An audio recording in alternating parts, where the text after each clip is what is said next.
Assalamualaikum warahmatullahi wabarakatuh. Kami mahasiswa dari Universitas Islam Negeri Kiai Haji Ahmad Sadiq Jember, Fakultas Dakwah Prodi Komunikasi dan Penyiaran Islam semester 4 kelompok 8. Video ini dibuat untuk menyelesaikan tugas akhir dalam mata kuliah Komunikasi Massa dengan dosen pengampu Dr. Kunwaziz Esos MIKOM.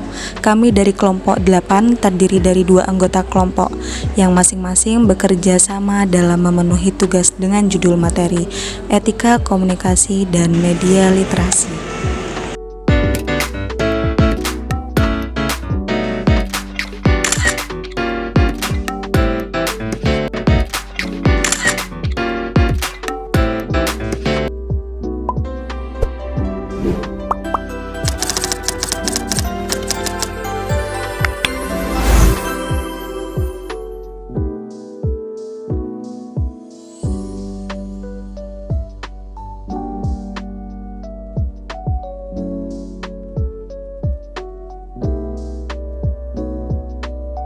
Etika komunikasi massa.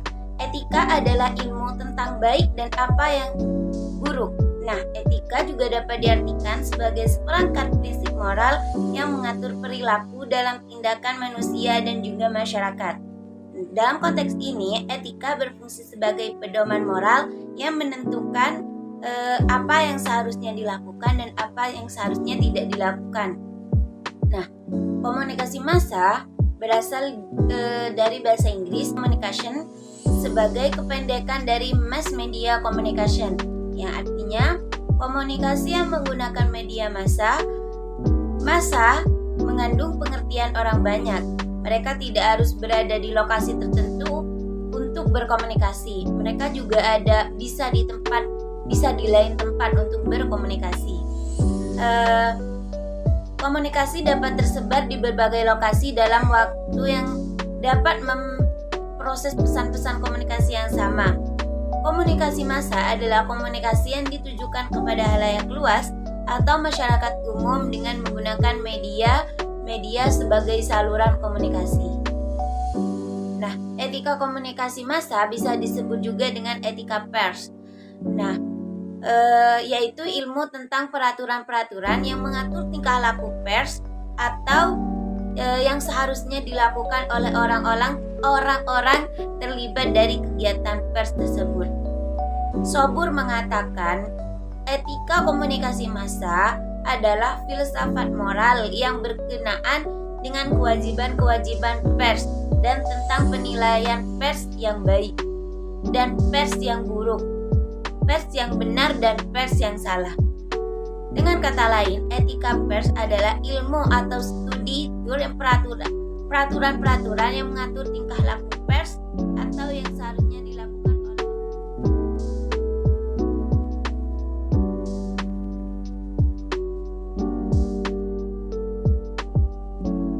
Yang pertama, etika komunikasi berdasarkan UU Pers berdasarkan Undang-Undang tahun 1900, etika komunikasi massa di Indonesia ditegakkan melalui kode etik jurnalistik.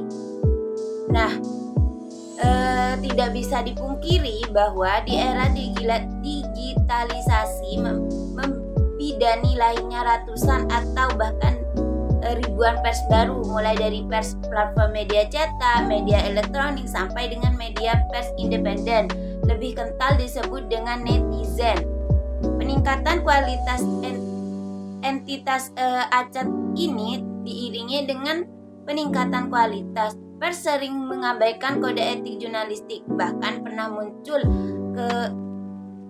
kecaman atau saat ini itu juga cenderung mengutak clickbait dengan mengabaikan UU etika pers, yaitu aturan atau kaidah-kaidah yang mengatur suatu media dalam mempublikasikan suatu sajian program dan di berita komunikasi.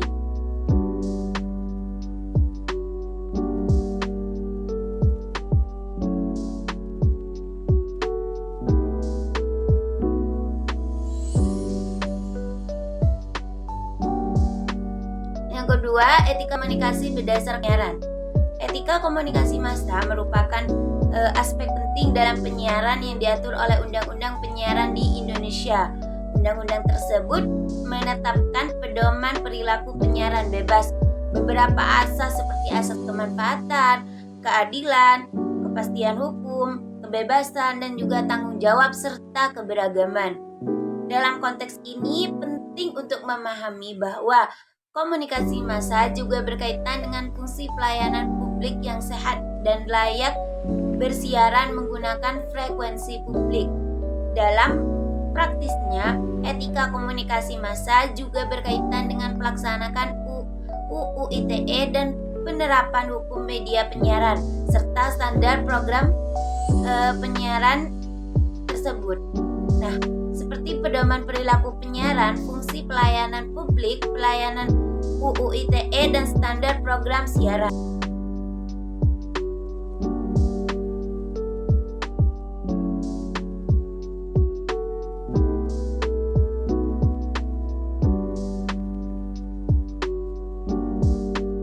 Etika komunikasi berdasarkan UU ITE. Nah, UU ITE ini adalah undang-undang yang mengatur penggunaan teknologi informasi dan transaksi elektronik di Indonesia. UU ITE ini berisi berbagai ketentuan dan juga aturan yang mengatur penggunaan teknologi informasi termasuk penggunaan internet, email, dan media sosial serta transaksi elektronik seperti pembayaran dan juga pengiriman dokumen.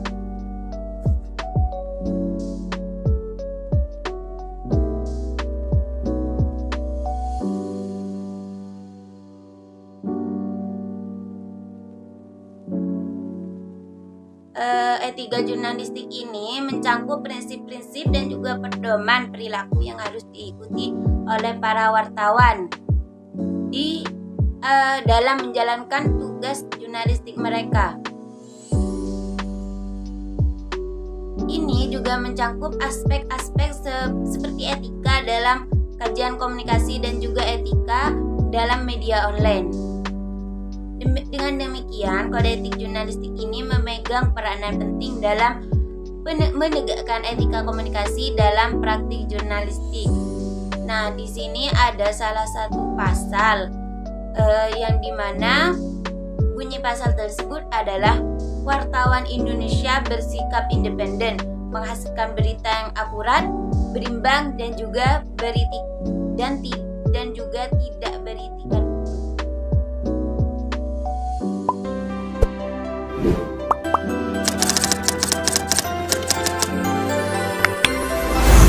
Selanjutnya saya akan membahas apa itu literasi media sebagai istilah yang super hangat yang mana informasi kian meluap akibat kemajuan teknologi.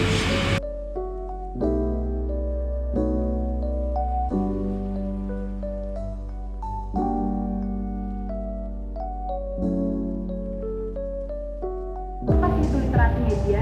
Jadi gini, literasi media adalah keterampilan yang penting itu muncul dari abad ke-21.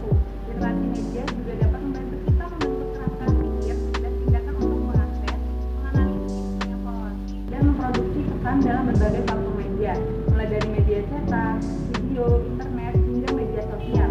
Nah, inti dari literasi media adalah pemahaman tentang peran media dalam masyarakat serta melatih keterampilan kita agar bisa secara kritis untuk menganalisa, mengevaluasi informasi, serta terus berkontribusi dalam menjaga nilai informasi tersebut. Nah, yang penting dipahami adalah literasi media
Selanjutnya ada model media literasi. Model media literasi ini pada Porter tahun 2004 mengusulkan model literasi media. Model ini berbicara tentang 4 faktor utama. Yang pertama, yang paling mendasar adalah faktor struktur pengetahuan. Kombinasi struktur pengetahuan memasukkan informasi ke dalam faktor kedua, yaitu locus personal. Disinilah keputusan tentang memprosesan informasi dimotivasi. Dan faktor ketiga adalah seperangkat kompetensi dan keterampilan seseorang yang merupakan alat pemrosesan informasi. Dan faktor keempat adalah alur tugas pemrosesan informasi. Keempat faktor tersebut bekerja sama secara interaktif dalam suatu sistem. Porter ini menggarisbawahi bahwa landasan untuk mengembangkan keterampilan literasi media adalah 5 struktur pengetahuan. Hal ini mencakup efek media, konten media, industri media, dan dunia nyata. Ia berargumentasi bahwa dengan pengetahuan dari 5 bidang ini, masyarakat menjadi lebih sadar saat memproses informasi dan karenanya dapat membuat keputusan yang lebih baik. Dengan berargumentasi bahwa literasi media adalah sebuah konsep yang luas, Porter berbicara tentang atribut orang yang melek media. Orang yang melek media dapat melihat lebih banyak hal dalam pesan yang diberikan. Mereka lebih bertanggung jawab dalam proses pembuatan makna dan seleksi.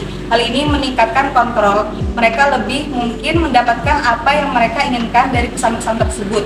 Hal ini juga meningkatkan apresiasi. Dengan demikian, orang-orang yang berproses pada tingkat literasi media yang lebih tinggi dapat memenuhi tujuan pemahaman, kontrol, dan apresiasi yang lebih tinggi.